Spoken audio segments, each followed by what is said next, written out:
Director General Air Operations will provide insights on the air domain. And to my right, is Vice Admiral A.N. Pramod, Director General Naval Operations, who will cover aspects on maritime domain. Following their briefings, we will move on to the question answer session. I now request the DGMO to commence the opening brief. Thank you, Sandeep. A very good evening to all of you, ladies and gentlemen. You are all by now familiar with the brutality and the dastardly manner in which 26 innocent lives were prematurely terminated at Pahalgam on the 22nd of April. When you combine those horrific scenes and the pain of the families that the nation witnessed with numerous other recent terrorist strikes on our armed forces and defenseless civilians, we knew that the time had arrived to make yet another compelling statement of our resolve as a nation. Operation Sindur was conceptualized with a clear military aim to punish the perpetrators and planners of terror and to destroy their terror infrastructure. What I do not state here, of course, is the often stated determination of India and its intolerance to terror. It set into motion a very diligent and microscopic scarring of the terror landscape across the borders of India, identification of terror camps to terror training sites. It set into motion locations that emerged diligent were numerous microscopic scarring. But as we deliberated terror landscape, we realized the borders that some of India identification of terror camps bereft terror training sites of any presence. It set into motion locations that emerged diligent were numerous microscopic scarring. But as we deliberated from us, there was also a term of reference and our own binding, self-imposed restriction to target only terrorists and thus prevent collateral damage. There were 9 camps that you are now all familiar with, which were confirmed by our various intelligence agencies to be inhabited. Some of these were in POJK, while there were others that were located in the Punjab province and located in nefarious places such as Muridke, the hub center of the Lashkar-e-Taiba, has over the years bred infamous characters such as Ajmal Kasab and the likes of David Headley. What followed was a careful scrutiny of each of these sinister locations, their layout, configuration, even the type of construction in each structure, and the terrain obtained around these. This was with an obvious intent to deduce and identify the exact vector that was required for their neutralization, as also the eyes in the sky that we would send up to ensure that we brought back evidence that we had indeed targeted what we set out to. The precise images of these engagements on that fateful and historical night have already been showcased during the first press statement on the 7th of May that was helmed by our Foreign Secretary. I have no doubt in my mind that we achieved total surprise, and those strikes across those 9 terror hubs left more than 100 terrorists killed, including high-value targets such as Yusuf Azhar, Abdul Malik Rauf, and Mudassir Ahmed that were involved in the hijack of IC-814 and the Pulwama blast. The line of control was also violated soon after by Pakistan, and the erratic and rattled response of our enemy was apparent from the number of civilians, inhabited villages, and religious sites such as Gurudwaras that were unfortunately hit by them, leading to a sad loss of lives. The Indian Air Force played a major part in these strikes by engaging some of these camps, and the Indian Navy provided wherewithal in terms of precision munitions. The Indian Air Force obviously had their assets up in the sky, and I will here request Air Marshal Bharti, the Director General of Air Operations, to detail for you the methodology that the men in blue adopted to successfully manifest this mission. Thank you, Rajiv. A very good evening, ladies and gentlemen. It indeed is a difficult time that we have to come here like this and brief you. We could have done without this, but we had no choice. As the DGMO has detailed, the event was precipitated by the dastardly act at Pahalgam. The sequence of events have already been detailed. We carefully selected the targets, and out of the 9 selected targets, the target systems that were given to the Indian Air Force were the notorious training camps at Bhavalpur and Muridke, these being further from the international boundary. Through critical target system analysis, we analyzed what was to be done to annihilate these targets and plan to engage these targets with precision air-to-surface guided munitions so as to avoid collateral damage. The modalities of planning process I will not go through at this instant. However, what I would like to show you is the results that we achieved through our targeted air strikes. Could I have the second slide, please?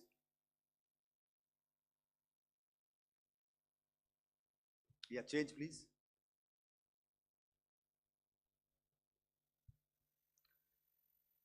Okay. This is what the terror infra at Muridke looks like.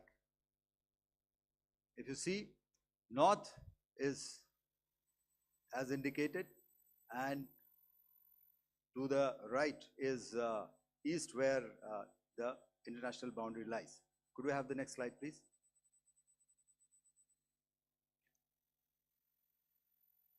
Orientating. Just go back one slide. Okay. Please have a look at this red building, the series of buildings out here, and this empty ground. Next. If you relate, the empty ground is here, and you see this is the first weapon that is impacting. This is the impact point number 1 on Muridke training camp with our precision guided weapon on early morning 7. Next, please. Keep your eyes glued for the second weapon coming in and the second impact on the selected target point. Next slide, please.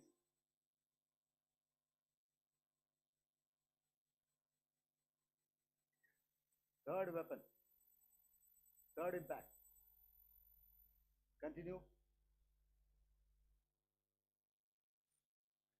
And fourth weapon, fourth impact. So through these targeted and precision targeting, we addressed the target at Muridke, which was the training infrastructure. Can you hear me? All right. Okay, I'll come closer to the mic. Now we go to the next target, which is the Bhavalpur training camp. Next slide, please. Okay, just wait. So the effect, if you see, the impact point, if I can point out, this is the impact point.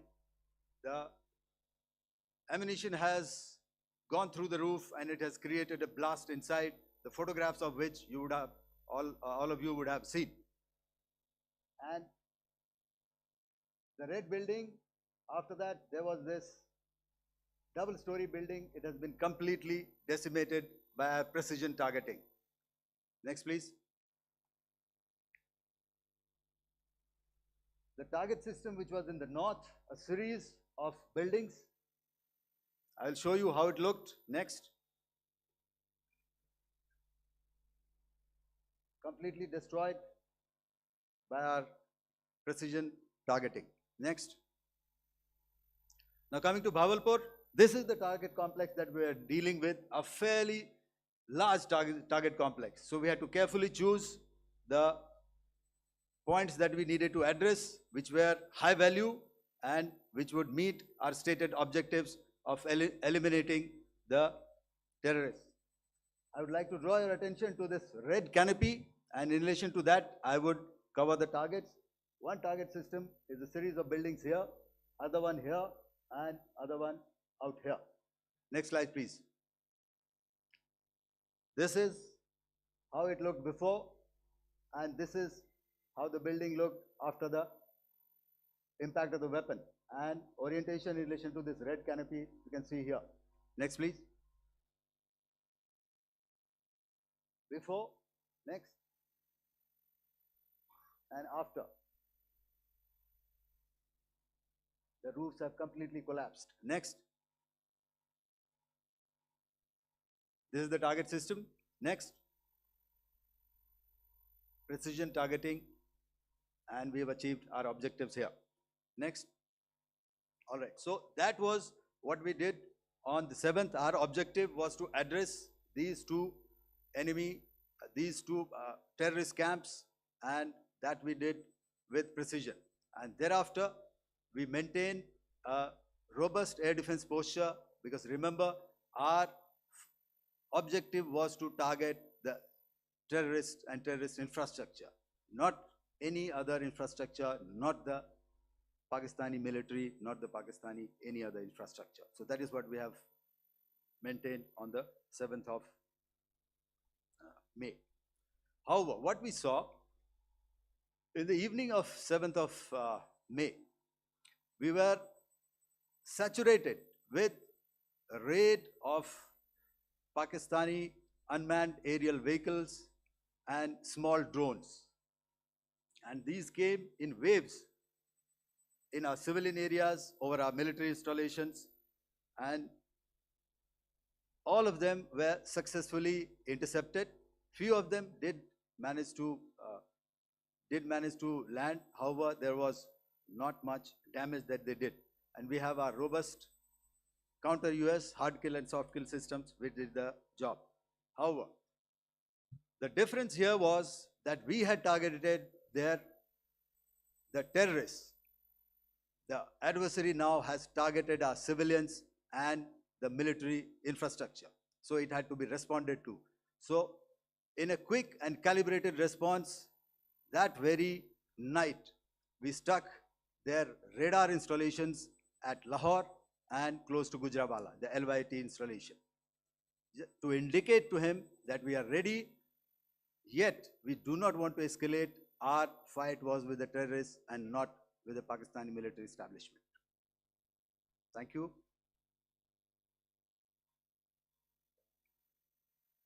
Thank you, Air Marshal Bharti. So, ladies and gentlemen, he's outlined operations not only on the night of 6th and 7th of May, when Operation Sindur commenced, but also on the subsequent night. Being well aware and familiar with the congenital and impulsive nature of our adversary, and even though we did attempt to reach out and communicate our compulsions to strike at the heart of terror to my counterpart in the immediate wake of Operation Sindur, the request was brusquely turned down,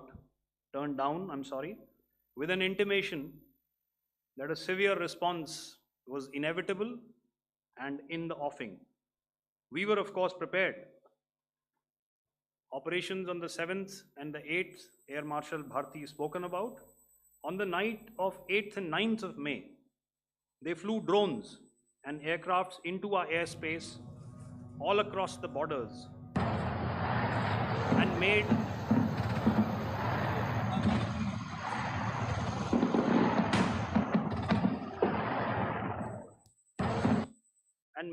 largely unsuccessful attempts to target numerous military infrastructure. Violations on the line of control by Pakistan also commenced yet again and precipitated into fierce arty engagements. The air operations on the night of 8th and 9th of May, I'll yet again request the DG Air Operations to cover.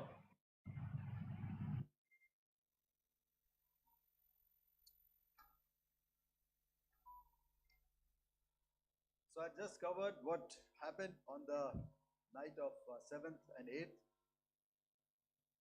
What we found that on the night of 8th and 9th, starting as early as 22:30 hours, our cities had a mass raid of drones, unmanned aerial vehicles, UCAVs, starting right from Srinagar, going down right up to Nalia. It was a mass raid in waves and it was relentless. However, we were prepared and our air defense preparedness ensured that there is no damage on ground or to any of the intended targets that the enemy might have planned for. The difference between 7th night and 8th night was that on 7th night, he sent in his Yeha class of UAVs. However, these UAVs can go some distance, they are armed. However, on the 8th, less numbers of armed UCAVs were there or UAVs were there, and more numbers of quadcopters, maybe for surveillance or just for harassment of civilians. This continued till midnight. Our air defense preparedness ensured that there was no damage on the ground, either to the military installations or to the civilians. However, the enemy had yet again shown that he wanted to up the ante and he wanted a fight, and we were up to the task. In a measured and calibrated response, we once again targeted his military installations, which included his SAM sites at Malirkant. This also included his surveillance radar sites at Lahore and close to Gujranwala. These were suitably addressed, and thereafter his drone attacks continued even till morning, which we countered, and during the daytime there was some respite.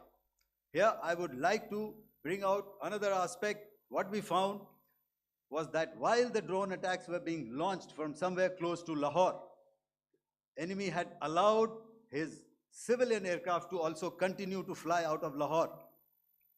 Not only his own aircraft, but international passenger aircraft, which is quite insensitive, and we had to exercise extreme caution, even at the cost of some tactical disadvantage, to ensure that there is no damage to any of the civilian aircraft. And this was also brought out in our press briefing during the day. So I will now hand over to my colleague to cover the events of 9th onwards.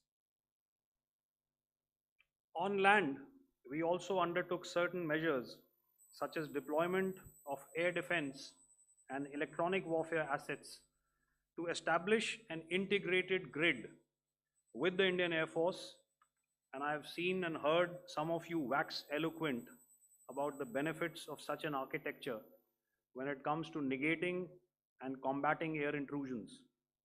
We also carried out deployment to include movement of our forces in the land, sea, and air domains. The night of the 9th and the 10th of May saw similar intrusions by drones and aircrafts, And this time, there was a concerted effort to target airfields and some very, very important logistic installations, albeit yet again unsuccessful and denied gallantly and efficiently, I must say, by the integrated Indian Air Force and Indian Army Air Defense. We further strengthened our deployment and also initiated some pressure points to send a very clear and unambiguous message to the other side to desist from any misadventures on land. Some of the airfields and dumps saw repeated attacks in waves from the air. All were thwarted. The Pakistan Army has reported to have lost approximately 35 to 40 personnel in artillery and small arms firing on the line of control between the 7th and the 10th of May. What the other side had probably also not reckoned with was the speedy and precise turnaround and hit back by the Indian Air Force. And I will yet again ask Air Marshal Bharti to speak about these significant and game-changing strikes. I will thereafter request Vice Admiral Pramod, my colleague and Director General of Naval Operations, to tell us about some very telling naval maneuvers in the Arabian Sea that exerted pressure on the night of 9th and 10th of May. Over to you, sir. Commencing about 2000 hours, that is 8 p.m. local time, on 8th of May, several Pakistani unmanned aerial systems, drones, combat vehicles attacked multiple IF bases. These included Jammu, Udhampur, Pathankot, Amritsar, Bhatinda, Nal, Dalhousie, Thois, Jaisalmer, Uttarlai, Falodi, Nalia. These were almost simultaneous and they came in waves. All our AD guns and other systems were waiting for them. All these waves were neutralized by our trained crew using the air defense systems that they have, and also some of them were utilized using our legacy systems like Pechoras and IF Summer, which we have recently acquired. And some were neutralized by the Garud snipers. There was no damage on ground from these incursions and these mass raids, if I could call them, from the Pakistani side. However, following these relentless attacks on our air bases, on our forward positions, and on our civilian targets, this was time to convey some message to our adversaries. And therefore, a decision was taken to strike where it would hurt. And towards that in a swift, coordinated, calibrated attack, we struck his air bases, command centers, military infrastructure, air defense systems across the entire Western Front. The bases we struck include Chaklala, Rafiki, and mind you, Chaklala is Islamabad, Rahim Yar Khan, Sakar, sending a clear message that aggression will not be tolerated. This was followed by strikes at Sargoda, Bholari, Jacobabad. We also struck the C2 centers at Murid, the UAE complex at Murid, Rafiki, radar at Chunia, which I will show you, Rahim Yar Khan airfield, and the unmanned combat aerial vehicle hangar at Sakar. I would like to reiterate here that we have the capability to target every system at these bases and more. However, it was only a measured response to instill good wisdom to our adversary to refrain from further escalation. IF response was directed only at military installations, avoiding civilian and collateral damage. I would now like to show you some of the effects that have been achieved as a result of our air operation.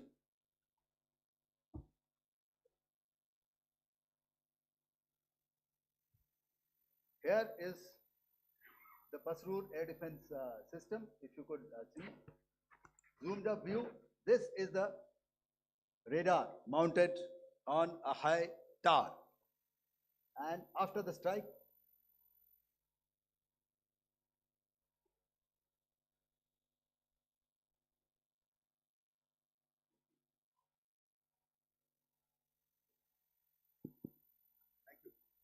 can you hear me? Yeah, thank you. And after the strike, this is what has happened. This radar has been taken out, completely burnt. Next slide, please. The Chunia air defense radar, which was taken out on 7th and 8th. This is the radar site. A blown up photograph, once again, on a tower. Not very clear, but what you see very clearly is the after effect after we have stuck. The radar head has been completely decapitated. Next slide, please. Arifwala air defense radar. In this complex, you see how it looked before, blown up image, and after really blown up. Next. Now coming to Sargodha airfield. Remember, this is one of their important airfields wherein they have a lot of assets, F-16s, other assets which they keep getting, training institutes. And we have stuck this airfield. It is not, if you zoom in here, then one impact point here on the runway and second impact point of our weapon, precision weapon on the runway. And if you see this blown up, repairing going on. Same here. Next. Raimiar Khan. This is the area we have stuck. A deep strike out here and one complex here. So this is how it looked before, and same, you see a big crater, another crater here, and this complex after strike neutralized. Next. Chaklala airfield, Noor Khan, once again a major air base, a lot of their logistic assets out here. This was the chosen complex that we intended to strike and convey a message. Next slide, please. This is how it looked before, and this is how it looked after our strike. Next. Sakar. We chose the radar site at Sakar. This is the radar site, and after it was struck, this is the aftermath, completely burnt out. Next, please. Aircraft shelter. This is how it looked before the strike, and this is how it looked after the strike. The roof of the buildings completely caved in and burnt. Next. Bolari airfield, aircraft hangar. This is how it looked before, and this is how it looked after the precision strike. Next. Jacobabad, aircraft hangar, and this is how it looked after. Next. So what I'm trying to convey here, ladies and gentlemen, is to start with, our fight was neither with the Pakistani military nor with anybody else who's there on the other side. Our fight was with the terrorists. We neutralized the terrorists that we selected to be neutralized, and thereafter, we only maintained the air defense posture. However, we were relentlessly pounded by waves after waves, night after night, by his UCAVs, by his drones, and by his other unmanned aerial systems. And that left us with no choice but to retaliate, and yet our retaliation was calibrated, it was graduated, and it was proportionate. Thank you.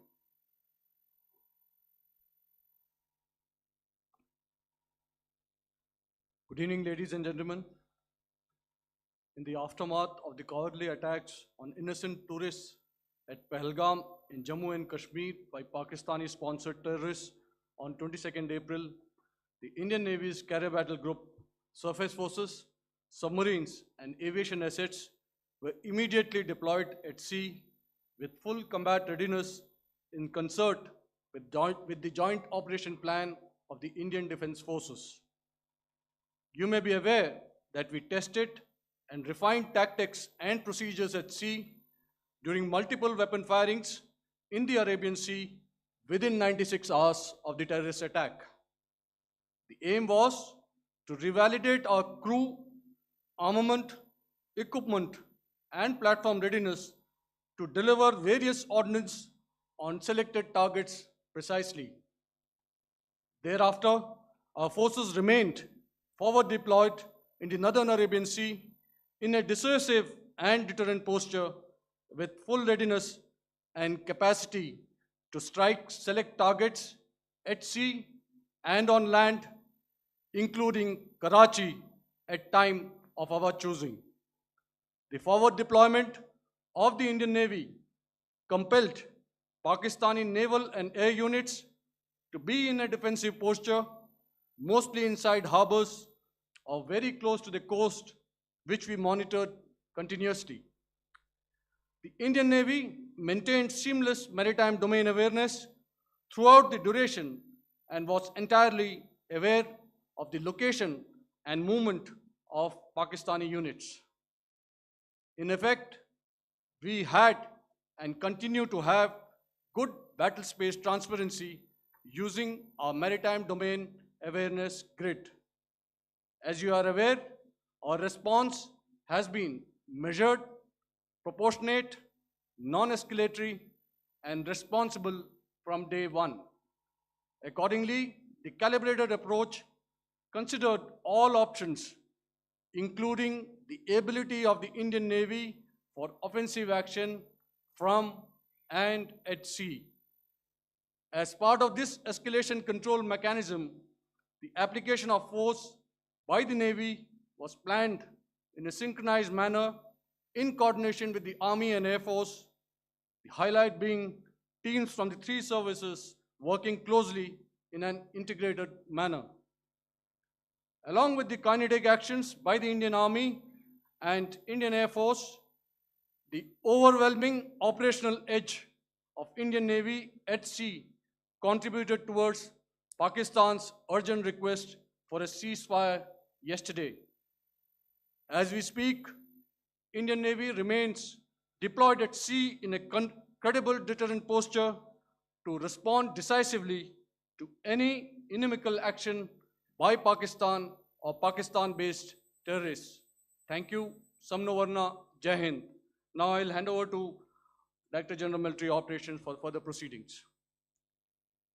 Ladies and gentlemen, on the 10th of May, in the morning, even as we were getting into a huddle to wargame the events of the previous night, a routine exercise, I received a message on hotline from my counterpart in Pakistan seeking my willingness to communicate.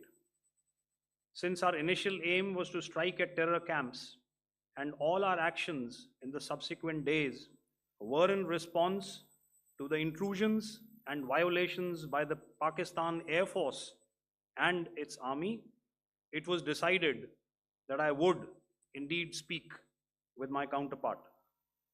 You are already aware, I've seen it being covered on national television, that my communication with the Pak DGMO was conducted at 15:35 hours yesterday and resulted in cessation of cross-border firing and air intrusions by either side with effect from 1700 hours 10th of May, after he proposed that we cease hostilities. We also decided to further speak on the 12th of May, that's tomorrow, at 1200 hours, to discuss the modalities that would enable the longevity of this understanding. However, disappointingly, and must I add, expectedly, it took only a couple of hours for the Pakistan Army to violate these arrangements by cross-border and across the line of control firing, followed by drone intrusions across the expanse of the Western Front through last night and in the early hours of the morning today. These violations were responded to robustly and dealt with as they must be. We have earlier today sent another hotline message to my counterpart highlighting these violations of the understanding between the DGMOs on the 10th of May and our firm and clear intent to respond to these fiercely and punitively, if repeated tonight, subsequently, or later. In this regard, I must inform all of you that the Chief of Army Staff has earlier today conducted a security review and has granted full authority to our Army commanders for counter actions in the kinetic domain in case of any violation by Pakistan. In the end, I pay my solemn homage to my 5 fallen colleagues and brothers from the armed forces and civilians who have tragically lost their lives in Operation Sindur. Our hearts go out to the bereaved families, and we express our solidarity to them in this lifetime and beyond, at this grave juncture in their lives. Their sacrifices shall always be remembered and spoken of in glowing terms by a grateful nation. We have thus far, ladies and gentlemen, exercised, and my colleague Pramod highlighted this, immense restraint, and our actions have been focused, measured, and non-escalatory. However, any threat to the sovereignty, territorial integrity, and safety of our citizens will be met with decisive force. Jai Hind. Okay, ladies and gentlemen, we are now open for questions. All right, now since I would not know all of you, I would expect you to please raise the placard or your hand, and once I indicate, I expect you to please give out your name and the media group that you belong to. Keep your questions short so that we can take as many questions as possible. Also, ladies and gentlemen, kindly bear in mind that confidential aspects may not be answered by the 3 DGMOs. Right. I've got a lot of hands there. Let me start from the left. Left foot always in front when we start marching. So here we have to the left, okay, yeah, 238.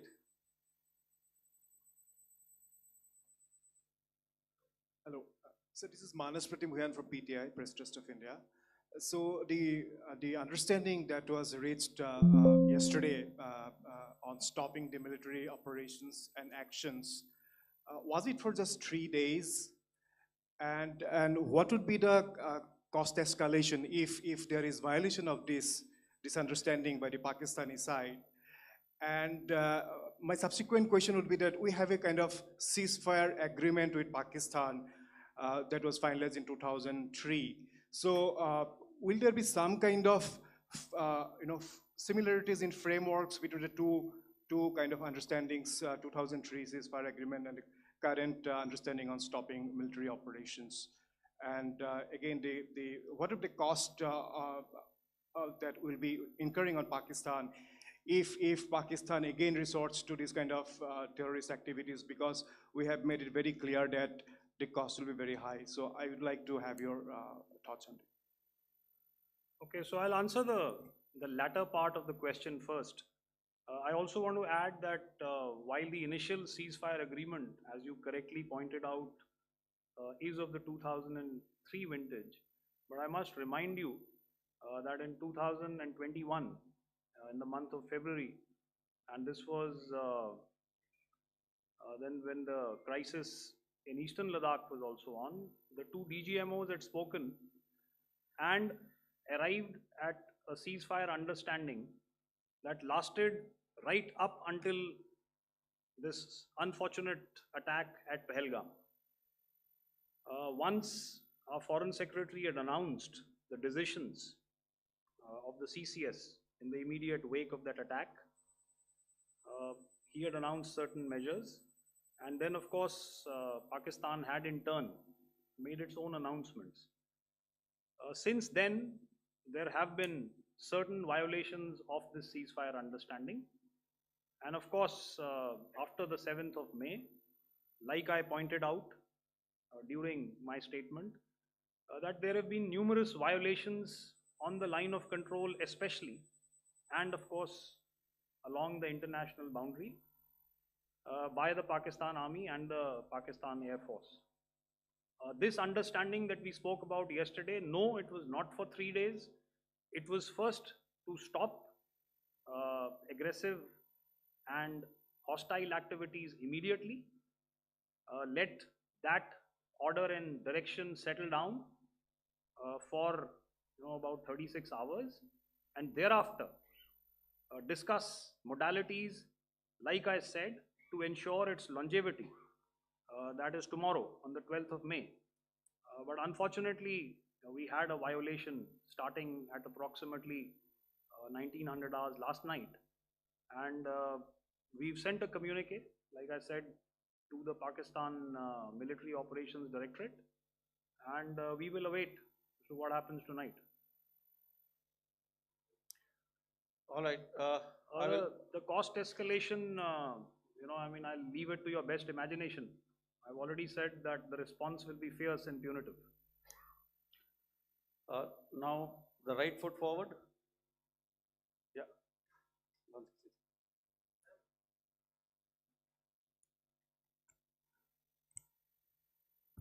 Sir, I'm Ajit Dubey from ANI, sir.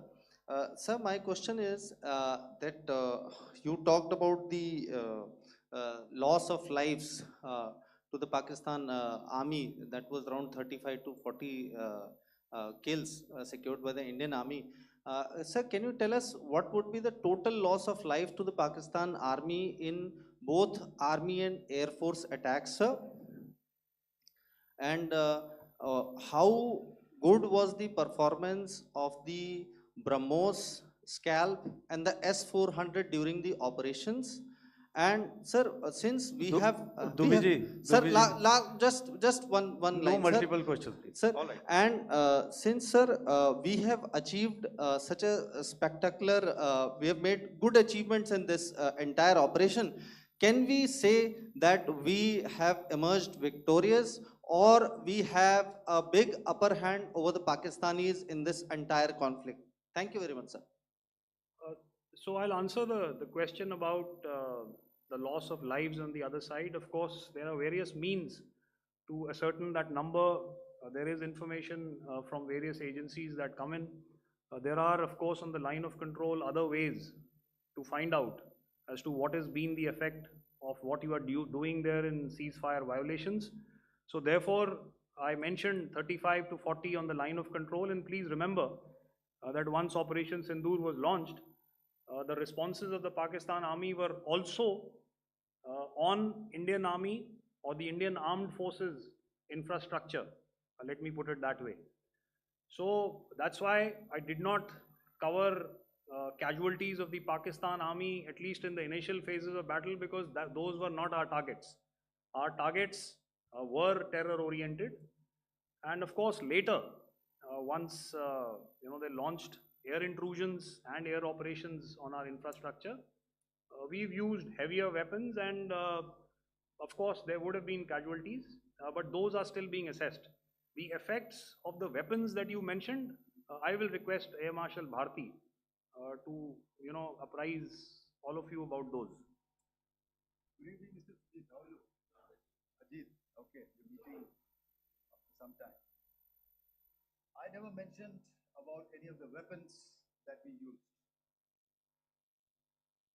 Check. Okay.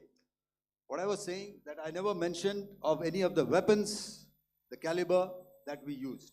All right. So we leave it at that. Those are matters of operational details which I would not like to go into. But suffice to say that whatever methods and whatever means we have chosen, it had the desired effects on the enemy targets. How many casualties? How many injuries? Well, to start with, our aim was not to inflict casualties, but in case there have been, it is for them to count. Our job is to hit the target, not to count the body bags. And the last part of your question, I wonder if you read out the tweet on ADGPI at midnight once we'd done what we had to in Operation Sindur. And that's credit to my friend here on the left. Justice has been served, Ajit. That is all that I will say. Ajit, I'll request you to, refrain putting words into his mouth. All right. Yeah, I'll come back to the left. 147. Sorry, 47. No, 47. Did I see it here or? Yeah. Good evening, I saw it there. gentlemen. Sorry, 147. I saw it there. Sorry. Yeah. Since I've already said 147. Start, please. Hi, sir. Good evening. This is Shivam Patel from Reuters News Agency. Thank you for giving me the opportunity. My question, sir, is how many military targets did Indian Armed Forces strike in Pakistan in response to the attacks from Pakistan? How were these targets selected? And how many troop casualties have been there in total on both sides, if you give details? Thank you. I'm sorry, where are you? I haven't Yeah, spotted his. his to the Yeah, right. okay. Can you just repeat that for me, please? Sure, sir. So my name is Shivam Patel. I'm from Reuters News Agency. My question is, how many military targets in total did the Indian Armed Forces strike in Pakistan in response to the attack from Pakistan? How were these targets selected? And how many troop casualties have been there on both sides, if you can?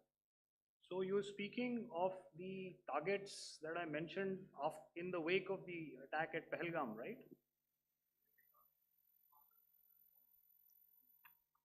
Yeah, I think it's amply clear to everybody here that the Pakistan army has not crossed the international boundary, neither in the plain sector nor on the line of control. So the intrusions have been in the air.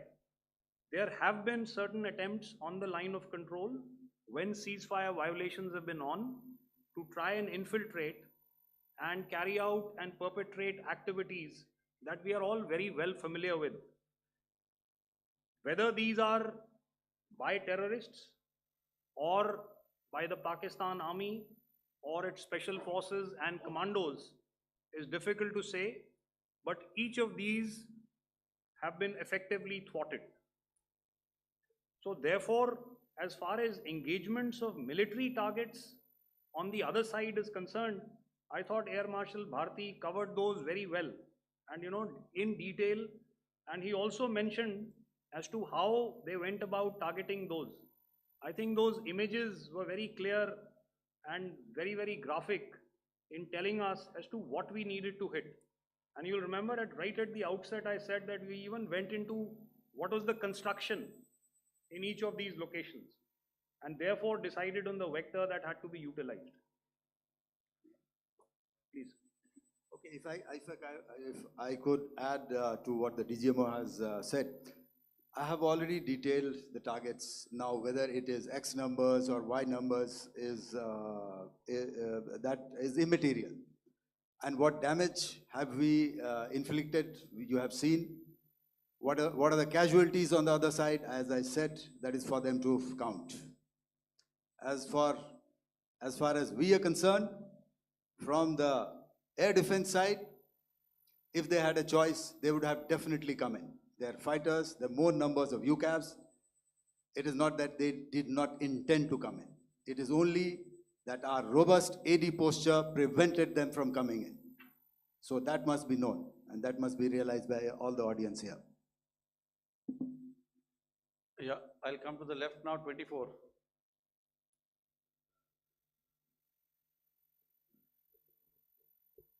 Good evening, sir. This is Anuvesh Rath from Z. Sir, I wanted to know on the first briefing, which was done by FS and two representatives from Air Force and Army, you showed a list where there was 21 places in that list. You have stuck 9. Are more operations going to be held? Is Operation Sindur still on? And the second question, thank you, sir. Thank you so much. And also, I want to congratulate all three of you for a fantastic operation that you guys have done. Thank you so much. Thank you so much for that one question. Yeah. Sir, the question. Unfortunately, Rath, is that your name? I'm sorry. You know, as far as operational details are concerned, I am not in a position to share those right now.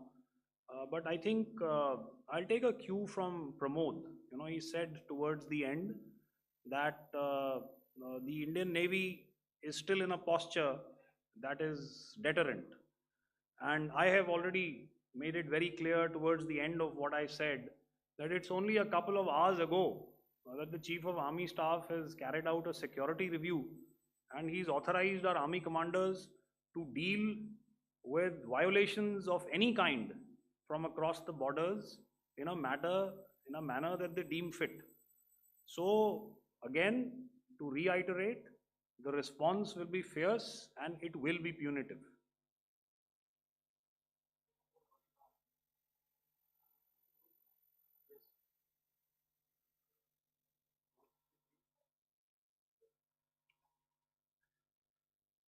I'll go back this side now. Yeah, 255. She said middle wale kya karenge, so 255. Oh, sorry. Good evening, sir. Yeah, I'm Shailesh from National Defense. Please allow me, first of all, to pay my gratitude for protecting us Indians. Thank you very much. Sir, since the enemy has been talking about taking down our aerial platforms, it would be deemed fit in case we can reveal that we have taken down their fighter jets. What could be the number? Though you said that they may be not good to reveal the platforms, but since this has come from various quarters in Pakistan, so I believe that we need to answer, in case if you can, sir, if you may allow. The question is for me? Yes, sir. Okay, and if I get it right, you want to know how many of their planes we have downed? Yes, sir. Yes, sir. All right. See, as I said, their planes were prevented from coming inside our border. All right. So we do not have the wreckage with us, but definitely we have downed a few planes. Numbers, we would not like to hazard a guess out here. Okay. I have the numbers, okay, and we are getting into the technical details of it to establish it. So I would not like to put a figure at this time, but definitely there are losses from their side which we have inflicted. Were they, please don't ask. were they fourth generation plus, sir? No, See, sir, you're putting words into my mouth. Why do you say fourth generation? Let us make it high tech. Thank you so much, sir. all Thank right. Yeah, 163.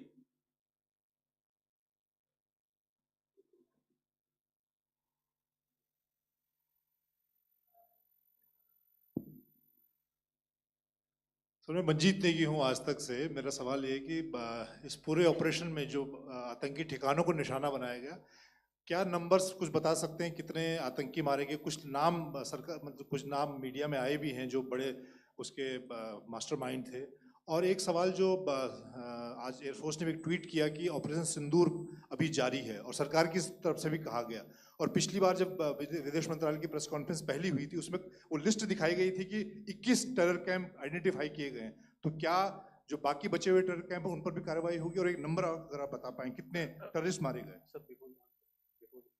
Manjeet ji, 3 questions. The third one has just been asked here before. So 21 this thing. So I'll request the first to be answered so that we have more number of people who can ask. Manjeet, जब मैंने statement दिया तो मैंने शुरू में ही कहा कि जैसे ही ऑपरेशन सिंदूर कॉन्सेप्चुअलाइज हुआ तो हमारा जो पीछे की कार्रवाई होती है, स्पेड वर्क और टारगेट्स को आइडेंटिफाई और एनालाइज करने की कार्रवाई शुरू हो गई थी। मैंने जब स्टेटमेंट दिया तो मैंने बताया कि बहुत सारे थे, हमने 21 दिखाए होंगे और भी हैं, लेकिन वो लिस्ट फिल्टर करते करते 21 तक पहुंची। अब क्या आगे एंगेज किए जाएंगे, अगर ज़रूरत पड़ेगी तो ज़रूर एंगेज किए जाएंगे, लेकिन मैंने बताया कि इस समय जो इंट एजेंसीज ने हमें बताया कि फलाने कैंप में प्रेजेंस है, हमने उनको एंगेज किया। कुछ नाम मैंने लिए, कुछ नाम अभी पुख्ता किए जा रहे हैं। मैंने आपको बताया कि जो इंट एजेंसीज ने अभी तक असेसमेंट किया है उसमें उन्होंने कहा है कि तकरीबन 100 से ज़्यादा मारे गए हैं। और एक आज आपने तस्वीर भी देखी कि काफ़ी प्रोमिनेंट जो फ्यूनरल था, काफ़ी प्रोमिनेंट एक जो हस्ती हैं वो ऑर्गेनाइज कर रहे थे, और उस फ्यूनरल में और कौन कौन लोग अटेंड कर रहे थे वो तो आपने देखा ही। तो आप लोग सब समझदार हैं और मुझे ये कहने की ज़रूरत नहीं है कि इन लोगों को कहाँ से सपोर्ट मिल रहा है। अगर नहीं मिल रहा होता तो ऑपरेशन सिंदूर नहीं होता, तो उसी की वजह से है ये ऑपरेशन। तो मेरे ख्याल से मैंने आपके सारे सवालों का जवाब दे दिया। Ma'am, sir, next is from 17. Sir, मेरा नाम अंजू निर्वाण है, TV9 भारतवर्ष से। सर, मेरा सवाल ये है कि ऑपरेशन सिंदूर में हमारी जो इंडियन नेवी है उसके बारे में सर थोड़ा सा बताएं कि किस तरह की उसकी भूमिका रही, क्योंकि हमने इस दौरान सर देखा